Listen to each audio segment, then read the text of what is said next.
Hello everybody, I'm going to be going over the Chapter 5 test, at least most of it, and we're going to start with number 1. So again, this is just the answer key, and we're going to start with number 1. Number 1, identify the following sequences as arithmetic, geometric, or neither. For the arithmetic and geometric sequences, identify the growth pattern. So we remember that if it's arithmetic, it's going to be addition, and if it's geometric, it's going to be multiplication.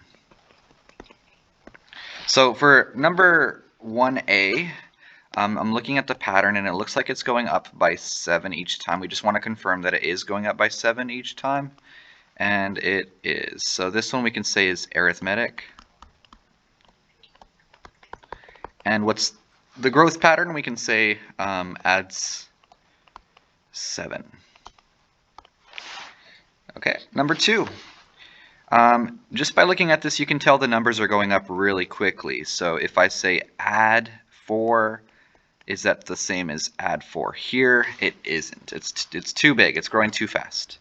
So I'm going to notice that this pattern is going to be, to get from 2 to 6, I could say times 3. Let's just check the pattern. Times 3, yep. Times 3, yes. And times 3. It's good to check it. It's good to check some of these numbers. Let's see. 54 times 3. The answer is 162. So that works. Awesome. So this means this one is geometric. And the pattern is going to be that it is multiplies or multiplier of 3. Something to keep in mind is it's really good to use the trick that we learned in class to take the first two numbers, or any two numbers really, and divide the second one on top of the previous one. If we do 6 divided by 2, we'll get our multiplier, which is 3. Awesome. Let's take a look at number 1c. 3, 6, 11, 18, 27. Right away I can see that there's no real pattern, because to get from 6 to 11 we're going to be adding 5. And to get from 3 to 6 we'd be adding 3. To get from 11 to 18 it's adding 7.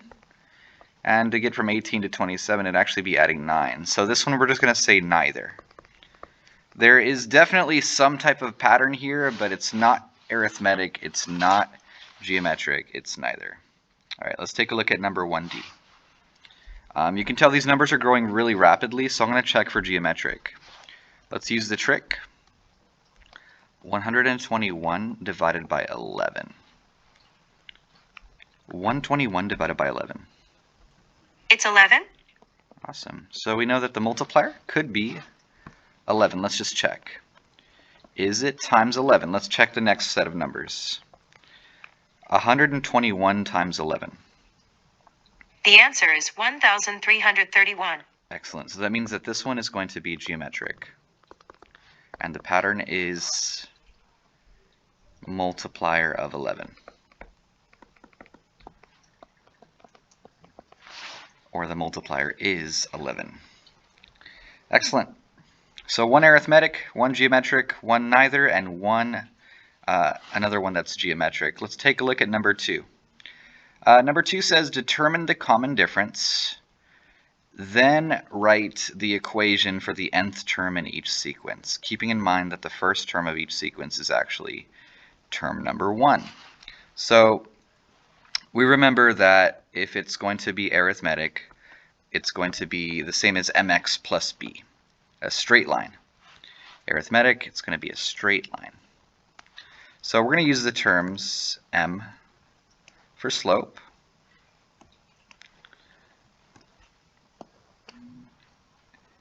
n for the term number, and then plus b would be the starting value. So again, m is the slope, or common difference,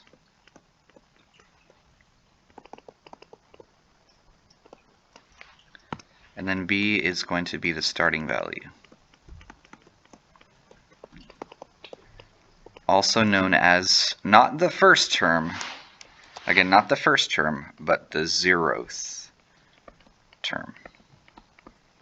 So for these two problems, it looks like we're going to have to decide what the slope is and what the starting value is. So if we take a look at number 2a, we're going to tell that the slope is going to be adding a number each time. So if we can tell the difference between 5 and 3, 5 minus 3 is 2, so the slope is going to be adding 2 each time. So since this problem says to identify the common difference, we're just going to say that the common difference is 2.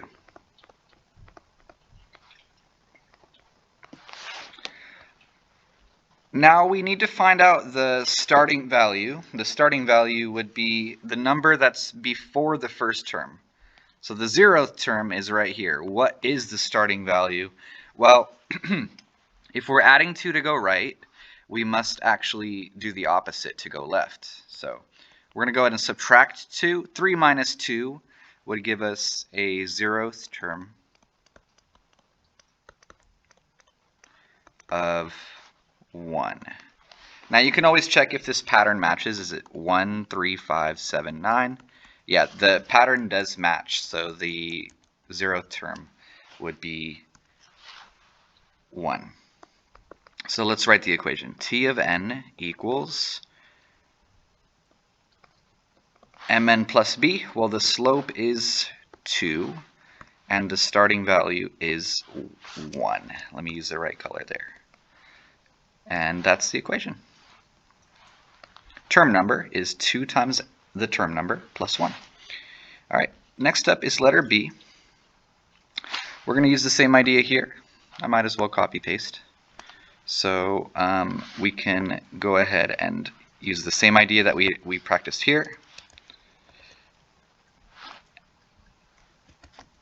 And get our answer. Just give me one moment.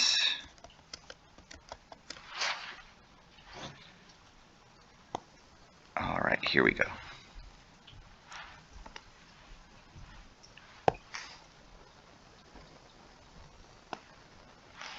Sorry, it appears this computer's a little bit slow right now. There we go. Now we got it. Okay, so we need two things. Of course, for the equation, we need two things, the slope and the starting value. So for letter B, the slope, it looks like it's going to be adding a certain number every time. It looks like these numbers are getting bigger, but in actuality, are these numbers getting bigger?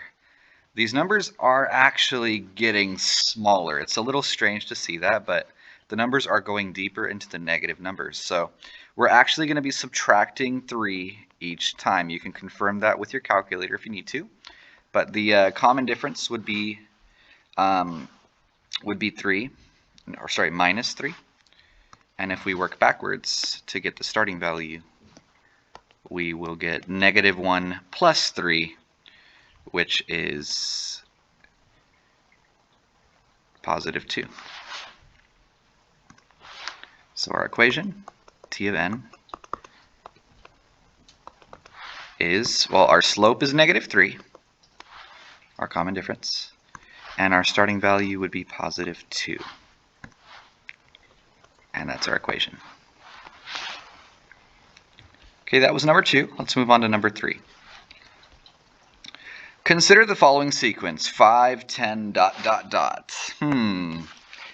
Any patterns you see there? Well, there is no way we can tell whether this is arithmetic or geometric, but we can assume that it is. So letter A asks us to assume the sequence is arithmetic, meaning that we are going to be, what? Yeah, arithmetic means add. So assume that we're adding the same number each time and write the next 4 terms. That's awesome. 5 to 10. That's going to be a common difference of 5. So we just have to keep applying these patterns to get the next, it says next 4 terms. So if we keep adding 5, we're going to get our next terms of 15 plus 5, 20, plus 5, 25, plus 5, 30. Fantastic. Now we have to assume that this sequence is now geometric. So we need the next 4 terms if it was geometric. Geometric means that we have to multiply.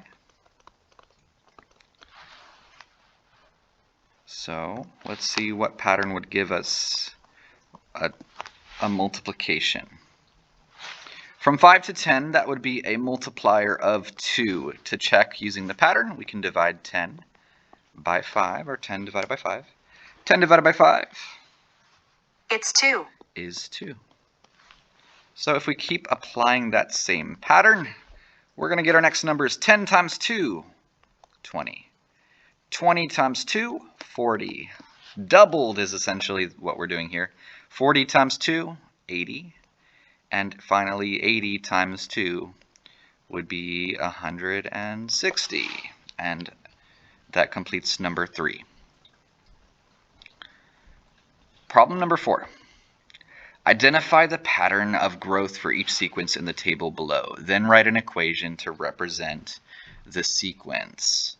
Excellent. So we don't know if this is going to be arithmetic or geometric, but we can take a look. This first one, I can look at these numbers and see maybe we're subtracting the same number each time. It looks like the numbers are going down in a straight line. So let's just go ahead and check what would actually be the common difference.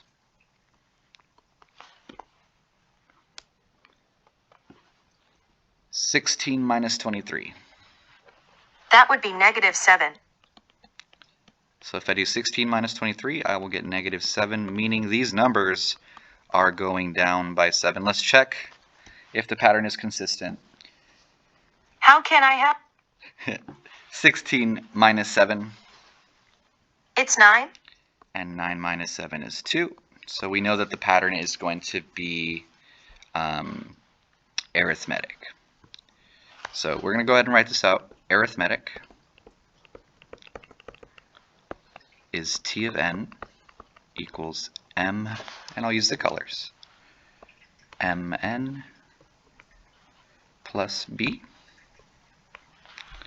So for this one we have the slope, or the common difference, of -7.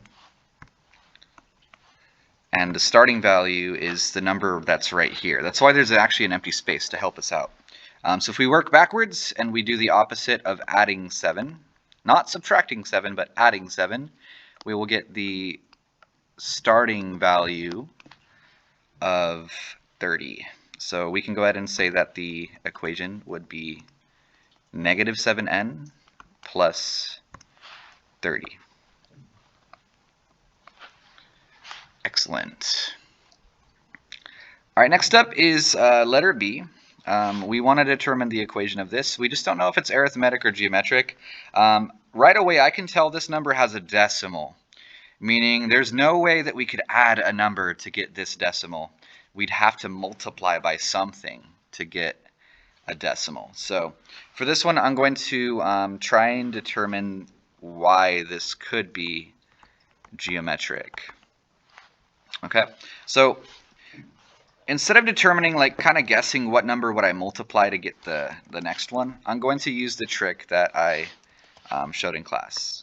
I will take the second number and divide it by the previous number, which here shows 432.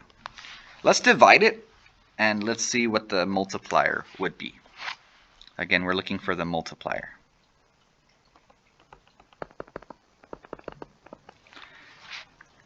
(324) divided by 432. It's 0.75. 0.75. Let's just confirm that we did the math correctly. 432 times 0.75. It's 324. Awesome. Let's check the next number. 324 times 0.75. That would be 243. Awesome. Okay, it's working out.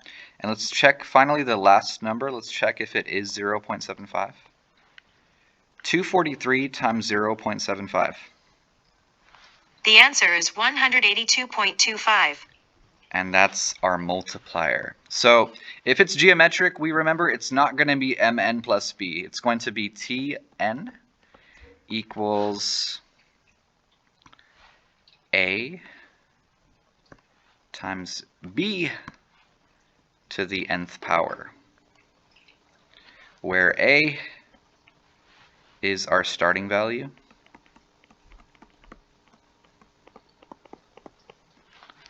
or 0th term,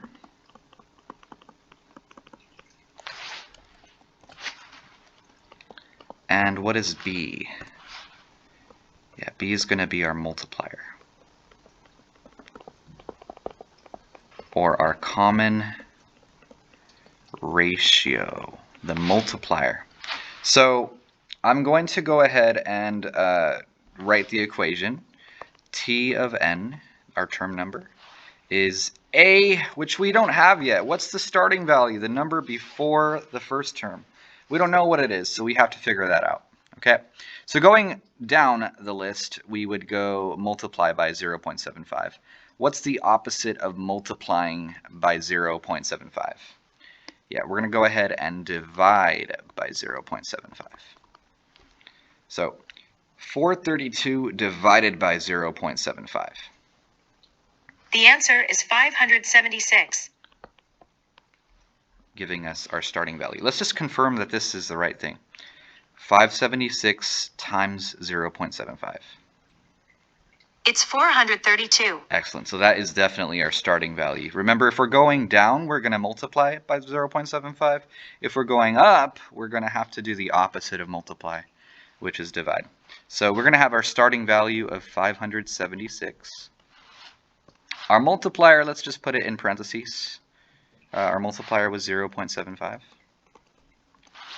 And that is going to be to the nth power. We could determine any term number that we'd like. This is part 1. We went over the first page in the practice test, the Chapter 5 practice test. So that ends or concludes our video.